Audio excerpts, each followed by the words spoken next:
Jaipur Patanjali IAS institute का इस बार RAS का रिजल्ट शानदार रहा। इंस्टीट्यूट से काफ़ी बच्चे आरएएस में सेलेक्ट हुए। इंस्टीट्यूट की कड़ी मेहनत का ही नतीजा है कि आज शहर में पतंजलि का काफ़ी नाम है। आरएएस में सेलेक्ट हुई नीतू करोल ने बताया कि कड़ी मेहनत और सही गाइडेंस दिशा को निर्देशित करती है और इसके लिए उन्होंने पतंजलि आईएएस इंस्टीट्यूट को चुना। उनके दिशा निर्देशन में उन्होंने सफलता हासिल की और आगे उनसे ही बात करते हैं और जानते हैं कि कितना परिश्रम करना पड़ता है। मेरा नाम नीतू करोल है। इस बार आरएस 2018 में मैंने ओवरऑल 58th रैंक है और एसटी गर्ल्स में मेरी फर्स्ट रैंक है। इसके अलावा मेरी जो सफलता है उसके पीछे माता रानी, अपने माता पिता और जो पतंजलि कोचिंग संस्थान और धर्मेंद्र सर है उनको बहुत बहुत जो है शुक्रिया कहना चाहूँगी। उनका गाइडेंस जो रहा है वो मेरी सफलता में बहुत यूज़फुल रहा है। सभी का जो शुक्रिया, जो भी जिन्होंने भी मेरा जो है सपोर्ट किया है। और इसके आगे तो बस अब मैं ये चाहती हूँ मेरी ड्यूटी पूरी तरीके से निभा सकूँ और उसमें भी आपकी उम्मीदों हैं जो सबकी है उन पे खरा उतर सकूँ। ये तो मैडम, पहले तो आपको बहुत बहुत बधाई। Thank you sir. मैं आपसे ये जानना चाहता हूँ कि आरएएस का सफ़र कैसा रहा आपका और किस विजन के साथ आपने स्टार्ट किया? हाँ सर, जो है पापा की भी इच्छा थी कि मैं सिविल सर्विस में आऊँ, फिर उसी के अकॉर्डिंग फिर मैंने ग्रेजुएशन के बाद में तैयारी शुरू की है। ये मेरा 3rd अटेम्प्ट है। पिछले 2 में मेंस तक पहुँची थी पर किसी वजह से नहीं हो पाया।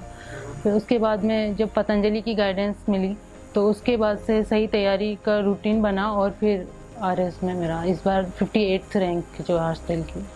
जब आपने इसकी तैयारी, आरएएस की तैयारी करी, यस सर। किस तरह की पॉलिसी आपने पढ़ाई के लिए करी कि कोई अगर सीखे तो किस तरह से वो तैयारी करेगा किसी को आरएएस की तैयारी? हाँ सर, इसके लिए सबसे पहले आपको सिलेबस को ध्यान में रखना होगा और सिलेबस के अकॉर्डिंग ही जो है पढ़ाई करनी होगी। जब प्रीलिम्स हो, मेंस हो, अगर समय आपके पास पहले से है तो जहाँ तक है मेंस के अकॉर्डिंग पढ़ाई करो और जैसे ही डेट आती है उसके बाद में फिर प्रीलिम्स के लिए तैयारी करो। और जैसे फिर प्रीलिम्स के बाद में टेस्ट सीरीज ज्वाइन करना भी बहुत ज़रूरी है, जिससे कि टाइम मैनेजमेंट है और उसी प्रकार का, जिस प्रकार से एग्जामिनेशन हॉल में माहौल होता है उसी प्रकार का माहौल आपको वहाँ मिल जाएगा। इस वजह से आपकी जो आंसर राइटिंग अच्छी हो जाती है।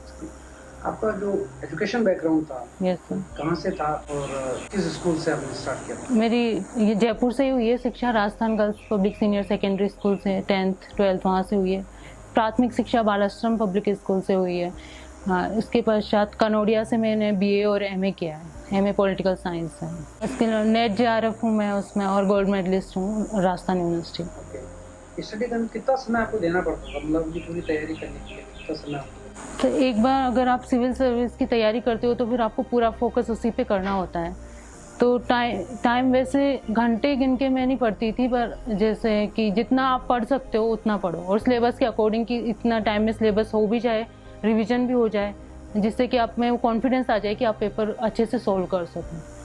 ये जो गाइडेंस आपको मिली है किस तरह से, कहाँ से मिली है, किस तरह से आपको प्रिपरेशन करना चाहिए कि आप सिविल सर्विसेज के लिए पूरी तरह प्रिपेयर हो चाहिए? सर जैसे मोटिवेशन का कहें तो वो सबसे पहले पापा से और घर वालों से और जो फैमिली मेम्बर्स हैं सबसे मिली है। उसके बाद में सर कोचिंग जो है पतंजलि इंस्टीट्यूट, वहीं से मैंने कोचिंग ली है। वहीं से जो टीचर्स हैं, धर्मेंद्र सर हैं, उनका बहुत योगदान है। इसके अलावा और जो टीचर्स हैं, अरुण सर हैं, हाँ सुजीत सर हैं, उनका बहुत योगदान इसमें रहा है कि किस अकॉर्डिंग से आंसर फ्रेमिंग करनी है, किस प्रकार से आंसर लिखना है। सर वहीं से मैंने जो है ये सीखा है सब। तो अपनी फैमिली बैकग्राउंड के बारे में बताएंगे आप? मम्मी मेरी हाउस वाइफ है और पापा जो है फार्मर हैं। हम 4 बहन भाई हैं। बड़ी सिस्टर है वो पंजाब में रहती है, उनकी शादी हो गई है। और छोटी सिस्टर है वो बैंक में है, यूनियन बैंक ऑफ इंडिया में। और भाई है उसने भी बीएससी एग्रीकल्चर किया, सबसे छोटा है वो। तो रिजल्ट के बाद आपके जो पेरेंट्स हैं इनका किस तरह का मतलब एक्सप्रेशन रहे, किस तरह की खुशी एक होती है अलग से कि हाँ ऐसा, तो क्या आपको लगा उसके बाद? सर डेफिनेटली काफ़ी समय से वो इसी की वेट कर रहे थे। एक तो आरएस का लंबा प्रोसेस हो जाता है, इस वजह से भी थोड़ा। तो जैसे ही रिजल्ट आया उन्हें बहुत खुशी हुई थी और वो खुशी देख के सच में बहुत रिलैक्स फील होता है। आपके कई सारे फ्रेंड्स होंगे। Yes sir. कितने लोग आपके साथ थे जिन लोगों ने आपको कांग्रेट्स कहा होगा और आपकी तैयारी को देख के उनको भी लगा होगा कि हाँ इस तरह से तैयारी की जा सकती थी? कितने आपके साथ वाले थे जो इस अटेम्प्ट में सक्सेस हुए? हमारा ग्रुप था, कई लोग तो उसमें सक्सेस भी हुए हैं, कुछ की रैंक कम रह गई है किसी कारणवश। हाँ, तो उन्होंने भी कांग्रेस किया है, साथ में कई स्कूल के फ्रेंड्स थे उन्होंने भी कांग्रेस किया है, और कई है जो अभी पूछ भी रहे हैं कि किस प्रकार से अभी आगे तैयारी करना है गाइडेंस के लिए, तो डेफिनेटली मैं उनकी भी आगे हेल्प करना चाहूँगी। अगर आपको पहली पोस्टिंग मिलेगी तो कहाँ आप जाएंगे, कहाँ भी मिल जाए जयपुर में, बस जयपुर में या राजस्थान में ओवरऑल कहीं भी मिल जाए, बस सेवा करनी है, अब अच्छे से अपनी जॉब करनी है। आपने क्या एक्सपेक्ट किया, अपने रिजल्ट के बारे में क्या सोचा था, किस तरह का आपका रिजल्ट आएगा, जो आपने सोचा था वो सही है, उसमें कुछ चेंज दिखा आपको? हाँ सर, मैंने एक्सपेक्ट तो किया था कि हाँ कि इस बार पॉजिटिव आएगा रिजल्ट, पर 58 रैंक का तो नहीं सोचा था कि रैंक और एसटी में गर्ल्स में टॉप हो जाएगा, इतना मैंने नहीं सोचा था। इसका श्रेय किसको देंगे आप सबसे पहले? सर सबसे पहले भगवान माता रानी को, फिर मम्मी पापा और अपने जो गुरुजन है उन सबको मैं इसके लिए श्रेय देना चाहूँ। अगर कोई इन फ्यूचर आरएएस की तैयारी करे तो कहाँ से शुरू करें, मतलब किस स्टेज पे शुरू करना चाहिए? जब हमने स्टार्ट किया होगा तो कौन सी स्टेज से जब हमने आरएएस की तैयारी की शुरुआत की? हाँ सर, जैसे मैंने तो पीजी के बाद में किया है, पर मैं अभी जो और एस्पिरेंट्स हैं उनको ये कहना चाहूँगी अगर वो ग्रेजुएशन के साथ ही करना स्टार्ट कर दें तो ये उनके लिए बहुत बेनिफिशियल रहेगा आगे। हाँ सर, जैसे जयपुर में कई कोचिंग्स हैं करवाते हैं, मैंने पतंजलि से लिया है, बहुत अच्छा इंस्टीट्यूट है और टीचर्स भी बहुत सपोर्टिव हैं। हाँ, इसके अलावा आप टेस्ट सीरीज है वो कई कोचिंग से भी ज्वाइन करो, वो उतना ही यूज़फुल रहेगा कि जितने अधिक आप टेस्ट दे सकते हो उतना रहेगा, और जो भी बुक्स हैं वो ऑथेंटिक पढ़ें तो ज़्यादा अच्छा रहेगा। तो ये जो सिलेबस होता है ये मतलब कोचिंग से आपको मिलता है या आप अपने लेवल पे किस तरह से अरेंज करते हैं? सर जैसे अगर आप कोचिंग की गाइडेंस ले रहे हो तो आपको फिर वहाँ से नोट्स वगैरह सब अवेलेबल होते हैं, जो अगर आप मार्केट में जाओगे तो उतने फिर आपको खुद से वो चूज करना पड़ेगा कि सेलेक्ट करना भी है सामग्री और फिर ढूंढना पड़ेगा उसमें। और कोचिंग का एक यही है कि गाइडेंस मिल जाती है, फिर इतना भटकना नहीं पड़ता इधर उधर। पतंजलि जब आपने ज्वाइन की थी कोचिंग तब Yes. क्या सोच दिमाग में क्या विचार था कि क्यों अपन पतंजलि ज्वाइन कर? पतंजलि सर, मेरी फ्रेंड्स हैं, उसने वहाँ से कोचिंग ली थी और उसने मुझे ये रिकमेंड किया था कि बहुत अच्छा इंस्टीट्यूट है, टीचर सपोर्टिव है, उसके बाद में मैंने फिर पतंजलि कोचिंग इंस्टीट्यूट। कितना मोटिवेशन, किस तरह का मोटिवेशन आपको मिला है? सर जब मैंने उससे पहले भी 2 अटेम्प्ट दिए थे पर मेरा हो नहीं पा रहा था, पर फिर मैंने जब जैसे ही वहाँ लिया और टीचर से गाइड लिया तब मुझे पता चला कि किस जो दिशा में है तैयारी करनी है। पढ़ाई तब भी हो रही थी पर ये स्मार्ट जो स्टडी होती है वो नहीं हो पा रही थी, तो सर वो मैंने वहीं से सीखा कि किस प्रकार से जो है क्वेश्चन आ रहे हैं, कैसे उसकी फ्रेमिंग करनी है, किस तरीके से आंसर लिखना है, सब मैंने वहीं से सीखा सर। अगर आप कोई मैसेज देना चाहेंगे पतंजलि इंस्टीट्यूट के लिए स्पेशली, कि आपने पतंजलि से कोचिंग ली और उससे आपको सक्सेस मिली है, तो क्या मैसेज आप देंगे और स्टूडेंट्स को? हाँ सर, सबसे पहले तो मैं बहुत बहुत धन्यवाद कहना चाहूँगी धर्मेंद्र सर, पूरे पतंजलि इंस्टीट्यूट और स्टाफ सभी का, बहुत सपोर्टिव हो रहे हैं। बाकी स्टूडेंट से भी मैं यही कहना चाहूँगी कि अगर आपको कोई भी डाउट हो तो आप उनसे बेझिझक पूछ सकते हैं, इसमें किसी प्रकार की कोई प्रॉब्लम नहीं होती है। हाँ, बाकी तो सर मेहनत तो फिर खुद को करनी होगी, केवल इंस्टीट्यूट तो आपको केवल एक दिशा दे सकता है, बाकी आपको खुद मेहनत खुद करनी होगी आगे। और सर लंबा प्रोसेस होता है तो एक तो पॉजिटिविटी बना के रखनी होगी, क्योंकि कई बार नेगेटिव थॉट्स आते हैं तो बीच में होता है कि होगा या नहीं होगा, एक लंबा प्रोसेस चल जाता है। पतंजलि के बारे में आप कह रहे थे तो क्या गाइड, किस तरह से गाइड आपको किया गया पतंजलि इंस्टीट्यूट से? हाँ सर, जैसे धर्मेंद्र सर हैं, उनका बहुत जो है सपोर्ट रहा है इसमें, उन्होंने किस प्रकार से सिलेबस तैयार करना है, सिलेबस की एक एक लाइन किस तरीके से पढ़नी है, एक एक वर्ड कैसे पढ़ना है, ये सब उन्होंने समझाया। हाँ, वो मोस्टली इथिक्स का पार्ट पढ़ाते हैं और इसके अलावा बिहेवियर, लेकिन इसके साथ ही दूसरे सब्जेक्ट कैसे तैयार करने हैं उसमें भी उनकी गाइडेंस बहुत ही जो है इम्पोर्टेंट है। और सर ने हमेशा कहा है कि अगर आपको किसी भी में भी प्रॉब्लम हो या फिर किसी भी टीचर से पर्सनली भी बात करनी हो तो उन्होंने नंबर देने से कभी मना नहीं किया कि आप जब चाहो जब उसमें बात कर सकते हो। हाँ, इसके अलावा सर जिस तरीके से धर्मेंद्र सर मोटिवेट करते थे, इवन वो सर सभी हर स्टूडेंट से कहते थे कि अपने फर्स्ट पेज पे पहले लिखो, इसी बार एसडीएम बन जाना है, जोर दे के लिखते कहते थे। चाहे किसी कोई स्टूडेंट नहीं लिख रहा तो उनको बोलते थे पर्सनली नहीं लिखो, तुम्हें कॉन्फिडेंस तभी आएगा। हाँ, और सर नोट्स भी मुझे जो है पतंजलि कोचिंग इंस्टीट्यूट है, हाँ वहीं से मिले, उनसे ही मैंने बार बार रिवीजन किया और तभी सर फिर वो तैयारी हुई है। उसके अलावा कभी कोई चीज़ स्टडी के लिए आपने कोई मटेरियल अलग से ढूंढा?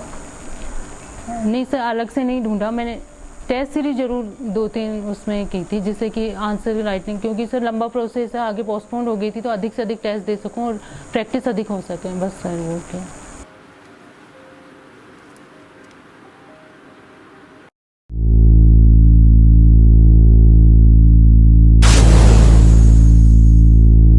इस देश में पैदा होने वाले हर बच्चे को बचपन से ही अगर निकम्मा, कमजोर, कामचोर, झूठा और बेईमान नहीं बना दिया ना, तो मेरा नाम भी सरताज नहीं।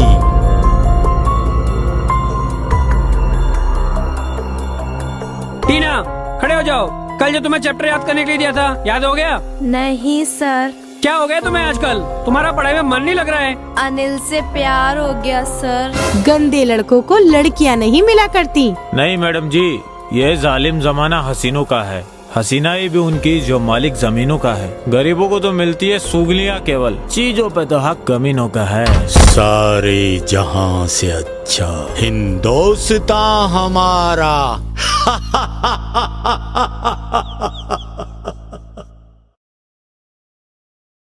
सर आपने बहुत मेहनत की होगी, बिटिया सक्सेस हुई आरएएस में, आप क्या कहेंगे? सब हमारा तो काम यही था, इसको छोड़ते थे लाते थे, और मेहनत इसने खुद ने की है खूब। और मैं तो किसान हूँ, तो जितना इसको गाइडेंस करना चाहिए तो वो कर भी नहीं पाया। ये अपने आप इसकी खुद की मेहनत है, इसकी बदौलत ही ये आगे निकली।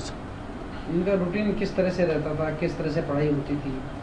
अब सब सुबह उठते तो ये नहा धो कर पूजा करती थी, फिर उसके बाद हम पढ़ाई स्टार्ट करती थी। कितना समय इनको लगा आरएएस बनने के लिए, इस रिजल्ट तक पहुँचने में? समय लगा, समय तो अब सब 2-3 साल तो लग ही गए ना इसको। वो बीच में एग्जाम वगैरह नहीं लगे तो काफ़ी टाइम निकल गया। क्या मैसेज आप लोगों को देंगे कि उनको कितना पेशेंस की जरूरत है, मतलब इसका? इसमें मैं तो यही कहना चाहूँगा, बहुत हिम्मत से काम ले, और निकलना कोई ज़्यादा वो नहीं है, लेकिन हिम्मत चाहिए पढ़ने के लिए बस।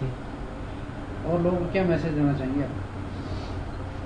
लोगों को तो यही देना चाहूँगा, सबको अपने बच्चों को तैयारी कराओ और पढ़ाओ। हर आदमी आरएएस बन सकता है, ये आप मानते हैं? हर आदमी तो आरएएस, लेकिन कोशिश तो सबको करनी चाहिए सर।